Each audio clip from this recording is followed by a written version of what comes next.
Okay, good morning po sa inyong lahat mga kababayan. Pag-usapan natin ito.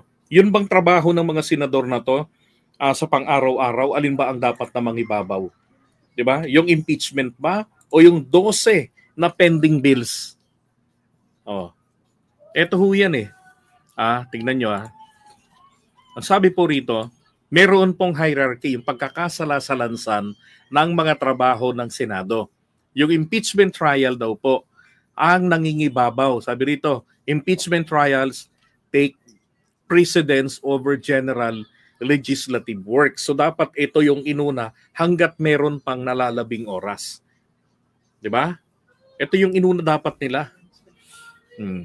At sabi nga kasi ng Constitution, I shall proceed forthwith. Ibig sabihin, hindi ito suggestion ng batas. Ito po ay utos. Ito ay constitutional mandate na agad-agad ninyong gawin pero hindi ginawa ng Senado natin. Hindi man lamang nila kinudita si Chis Escudero para ma-realign, maitama ang ating Senado. Yung non-legislative function nila, eto yan impeachment is considered a non-legislative function and the power to try impeachment cases can be exercised even when Congress is not in session. Diba? Hindi kailangan Chis Escudero ang session pero pinagpipilitan niya dati. Kailangan meron kaming session, nag-adjourn na po kami. Kasi kung bakit ba naman nila late na dinala rito sa amin? Sabi pa rito, legislative works, regular session. Ang pangunahin nilang trabaho, gumawa ng batas.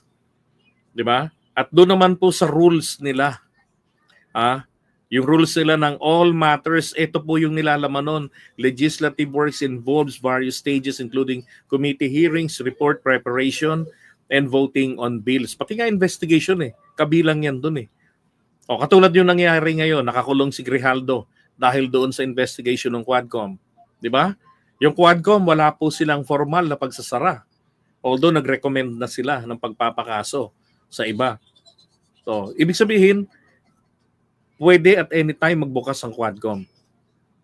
Pero kung hindi sila magbubukas, pagtapos po ng June 30, automatic labas na si Grijaldo na hindi kinakailangan ng kautusan ng kung sino mang nagpakulong sa kanya dyan sa Kongreso. Yun po yung natatapos.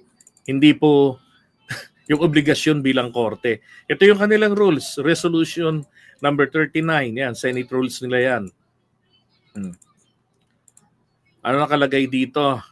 Before proceeding the consideration, impeachment, yung nakakailangan daw mga nakapanumpa. Upon representation of the articles to the Senate shall specify the date and time for the consideration of such articles. Di ba may mga ganito silang steps na dapat nilang ikonsidera? Binanggit yan ni Chis Escudero noon. Bakit niya pa rin ginampanan? Baka-bakasyon niya pa ang buong Senado ng mahigit 4 na buwan. Maliwanag sa mga rules nila na urgent ang trabaho diyan, 'di ba? Pero masyadong pinetics